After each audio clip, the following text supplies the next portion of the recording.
Hello, welcome back to my YouTube channel. If you guys are new here, my name is Amani. I post book content on TikTok and Instagram. I'm trying to do the whole YouTube thing. We'll see how far this goes. But today we are going to be talking about my February wrap up. Yes, it is March 15th, but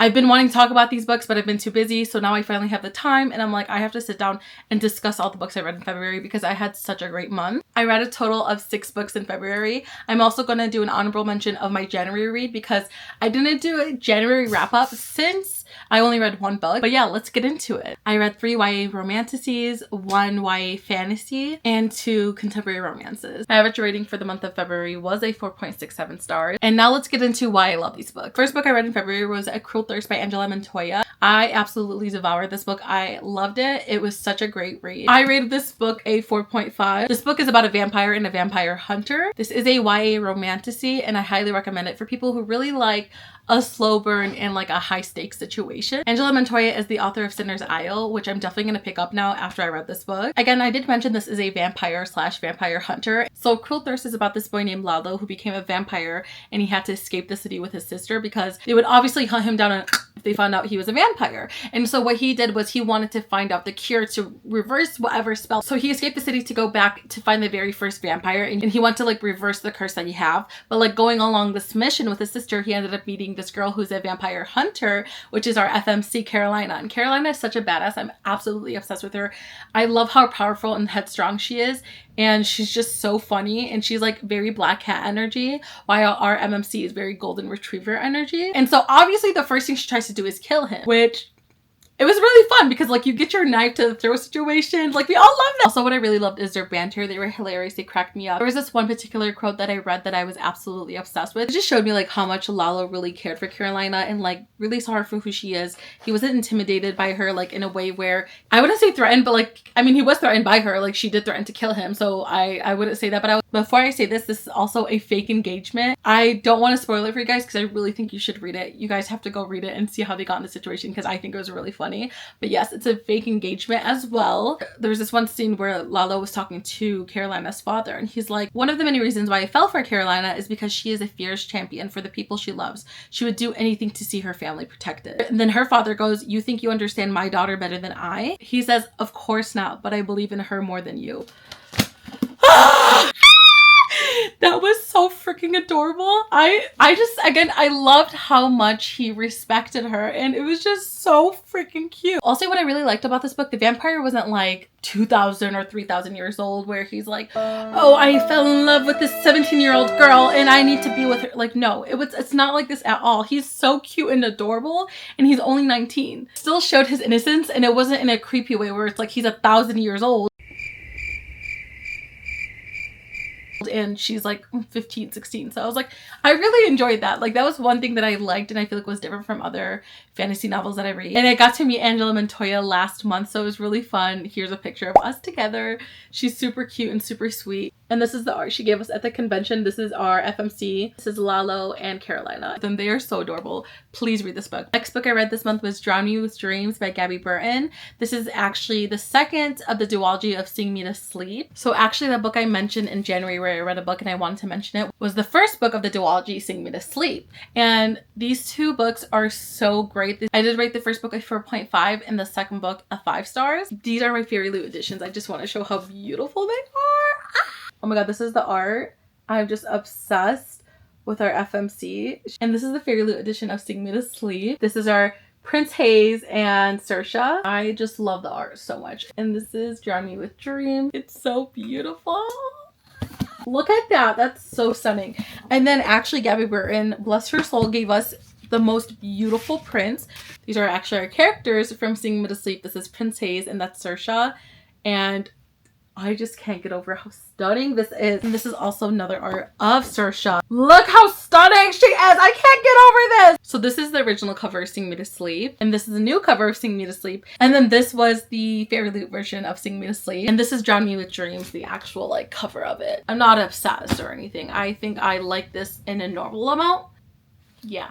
Anyways, I did just post these pictures on Instagram of Singing Me to Sleep and Drowning with Dreams. Shout out to my sister-in-law for taking these fire pictures. The Singing Me to Sleep zoology is about this girl named Saoirse who's a soldier in training, and she just graduated top of her class. She's doing all of this while keeping a huge secret. Well, that's a huge part of her identity, which is she is a siren. It's a big deal because sirens are supposed to be extinct, but my girl Saoirse is a siren, but she's keeping it all a secret. While she's hiding that she's a siren, she has the impulse to kill constantly. Like, she constantly has the impulse to do it, and she has like no control at times. So like right from the get-go, when you start this book, you see her trying to kill someone. It was truly captivating, and that's why it really hooked me on from the get-go. And she was first ranked in her class. She was tasked to guard Prince Hayes, but she didn't want to do that until she's blackmailed and someone threatens her sister. And the only way that she could help her sister is by being the guard for Prince Hayes, pretty much going undercover, uncovering what this blackmailer wants in order to save her sister. So you heard me right. She becomes a personal bodyguard for our prince in this book, and that's where MMC is. Prince Hayes is such a sweetie pie. I absolutely loved him,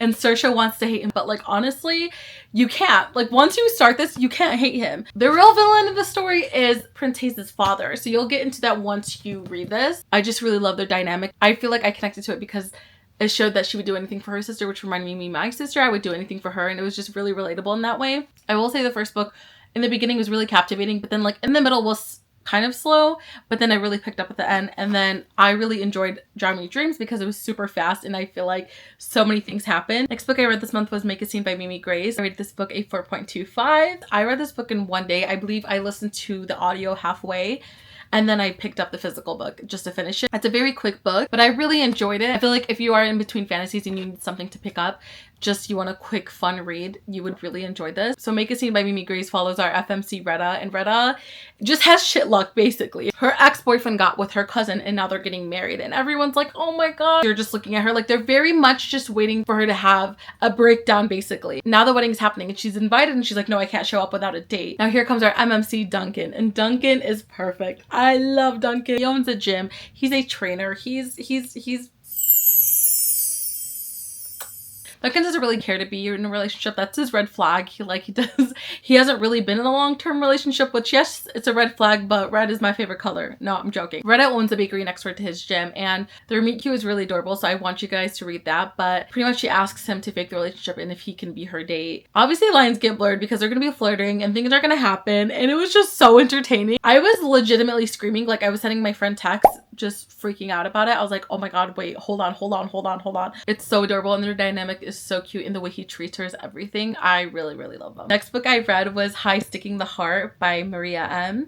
This is the same author as Skeletons of Society by Maria Maravilla, which I absolutely love. She usually writes dark romance, but here is her new pen name where she writes hockey romances, and it's like really cute and fluffy.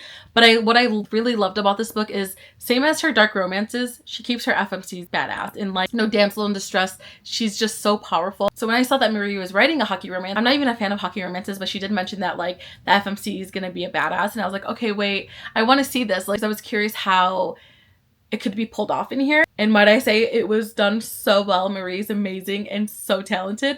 I love this book so much, and it was the one thing that was keeping me through at the airport because my flight kept getting delayed. So it starts with our FMC Ariella, and Ariella meets our MMC Dalton. Ariella was at a bar one night when Dalton came up to her. She had no idea who he is. He has no idea who she is, but he came up to her in a panic, and he was like, please, I need help. My ex-girlfriend's about to come up to me, and she's gonna be bothering me, blah blah. Like, I just need you to be my fake girlfriend for a second. And she was like, oh, like okay. They hit it off from there that night, and she was like, okay, we can hang out tonight, but that's it, and we have to make some ground rules. It was like, no names, no number, nothing. I don't even want to know what you work as. Let's just have a good night. She's like, wow, he's perfect, but she doesn't want any distractions because she's also trying to work on herself with her new job as a strength and conditioning coach, and she's trying to prove her family wrong because they have certain expectations for her. So she decided, no, not going there. We are not going to exchange numbers. So she thought, that's it. He's gone.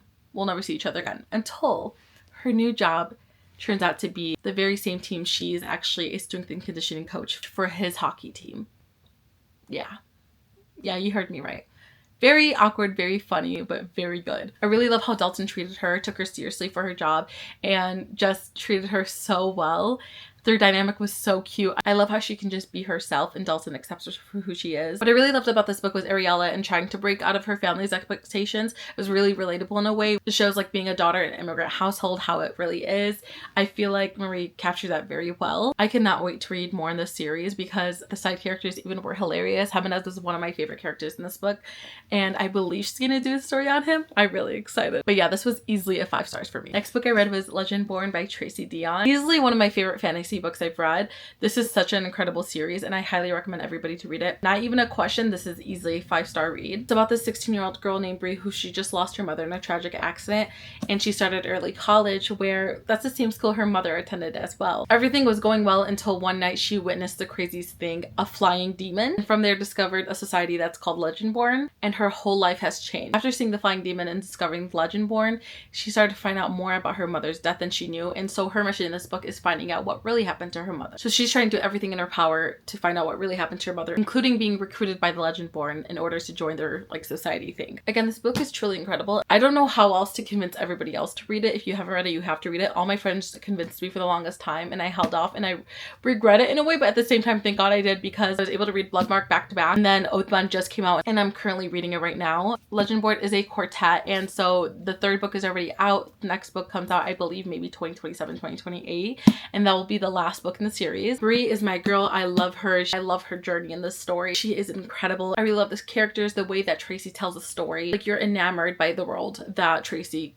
creates, and I just cannot wait to read more. This book is huge, but I promise you there's not even one part where I was like, I'm bored. No, like it just kept going and going and going. Incredible. And the last book I read this month was Immortal Dark by Tigis Girma. I believe that's how you pronounce her name. If I'm wrong, please tell me in the comments. I rated this book a 4.5. This is another vampire romance, and as you can see, I really love vampire romances, but this was amazing. This is YA fantasy with like dark academia. This follows our FMC Kidon, and Kidon has a sister named June who she's very protective over, but unfortunately June went missing. Kidon would do anything to get her sister back home. Kidon right from the get-go was convinced that a vampire stole her sister. What's really interesting about this story, there's a certain amount of families that are vampires and it only stays in that bloodline. I feel like this is different from like other vampire fantasy novels that I've read because it's different type of rules. Like for instance, if a vampire drinks blood from a person without permission or like without any consent, their eyes turn red and it's there for 3 days so others could know that like they did that without permission, and so they would get charged or like in trouble in some sort of way. So pretty much she thinks the vampire that kidnapped her sister is the same vampire that's bound to her family, and that vampire is Sosenios. Sosenios is the MMC in the story, and this book is truly the definition of enemies to lovers. Like they hate each other with their whole being, and why they hate each other so much is that Kidon thinks that Sosenios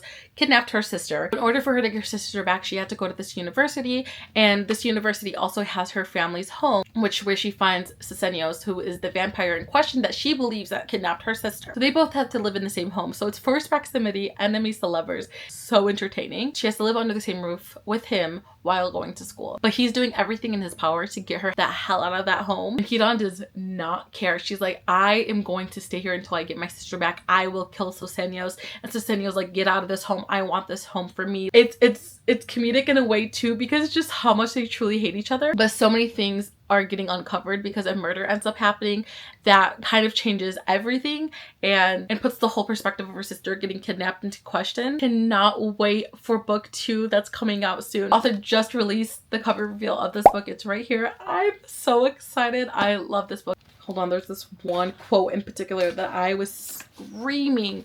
Hold on. She goes, I still hate you. And she's like, why he had to know. She was unsure, but it felt good. So she said it again. I hate you, Sosenios. His brows melted into reverence as if she told him the opposite. As long as hating you leaves you on my lap, I can bear it. Hate me for eternity.